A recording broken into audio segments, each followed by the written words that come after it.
Today we get to see another instance of an armed good guy making a bad guy's life hard.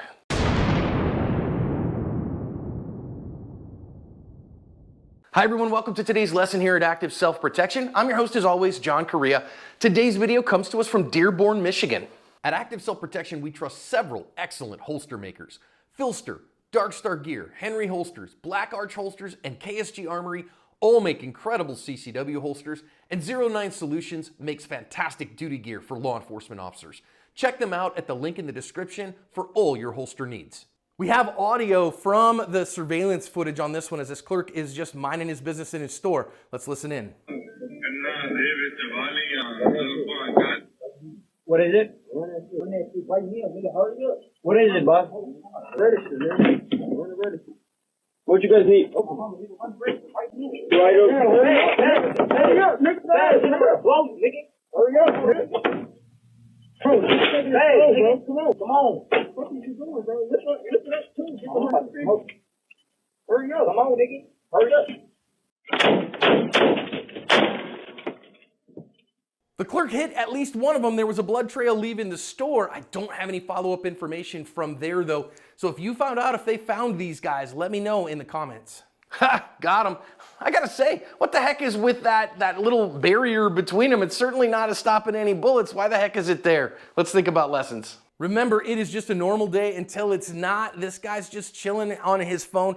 And I get it, it's a boring day in the store, but try not to get immersed in your mobile device. And I say that's goofy, I get it. Talking to you probably through your mobile device. Now, dude shows him a gun. Oh, okay, fine, what are you gonna do? You're gonna comply in that moment, even if you got a gun on your person. Remember, purposeful compliance is very important. I do think it's worth noting here as well, both of our perps have guns. You got two guys with guns on you in this moment. Remember, every time you add an attacker, you add an order of magnitude of difficulty to your task. So when you're talking about, am I gonna counter ambush both these guys? I know they both have guns. You better get yourself to a place where you have an overwhelming initiative advantage in order to do so. I don't think our clerk really had that here, and I think he really got lucky in a lot of ways. That said, you can't count on luck, but luck counts.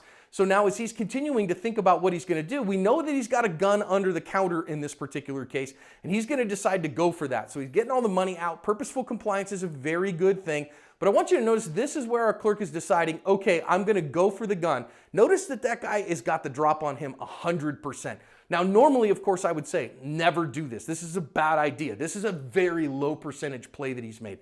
That said, he does have a bit of an ability to gain initiative advantage here, because the gun is under the counter and he's getting stuff for these guys, so he is able to get the gun in obscurity. So I think he can defeat the drop a little bit here, but I think it's a very low percentage play, and I don't think I would recommend that you make it. Now watch what he does here is he is going to pull this gun out from under the counter, and one of the reasons he's gonna have a hard time here is he has to rack the slide. So he's actually got the gun in his left hand, even though he's right-handed, and he's using his right hand in order to put a round in the chamber. That kind of stuff is the kind of delays that might cost you your life. And again, the only reason that worked is these guys didn't notice it cognitively and didn't have the time to react before he was able to get the first shot off. And again, the person who gets the first anatomically significant hit in the other guy is almost always who wins the gunfight. And so that gun is right now staged, or was staged, for defense. And we, rule number 3 of firearm safety is that we always keep firearms unloaded until they're in use. However, a gun being used to defend the store should be loaded then, because it's in use defending the store. Should be in some kind of a holster that's mounted to that counter or whatever. Of course, I'd much rather he have it on his person than have it underneath the counter. Now, the other thing I want to notice there is that was a negligent discharge. He had his finger on the trigger, racked the slide real hard, and his finger was on the trigger, and he caused a negligent discharge there. Now, he's just using the gun as a noisemaker anyways in some significant capacity, but you don't want to waste rounds like that, and you don't know where that bullet's going. This is why we practice rule number 2, which is always keep our finger high and in register until we made a conscious decision to fire. And rule number 1, always keep firearms pointed in the direction of least consequence, which should be directly at the perps in this particular case. Then he's going to actually transition the gun into his other hand and start getting rounds on this guy. But I want you to notice we see another instance here where this clerk is not trained well with a handgun. And the reason for that is he got the gun finally put in his dominant hand, but he's taken his non-dominant hand and grabbed his wrist, and that's like, I don't know, like turn of the 20th century technique, or maybe even before that. And so he's clearly not trained with a firearm at all. And if you're gonna have a firearm, in your vicinity used to defend your business or whatever, you need to know how to use that firearm. Now, that said, even though he's untrained, it was effective. He drove these guys off. Okay, take appropriate follow-up actions. Remember, they've driven off. Okay, fine. Remember tap ifs, right?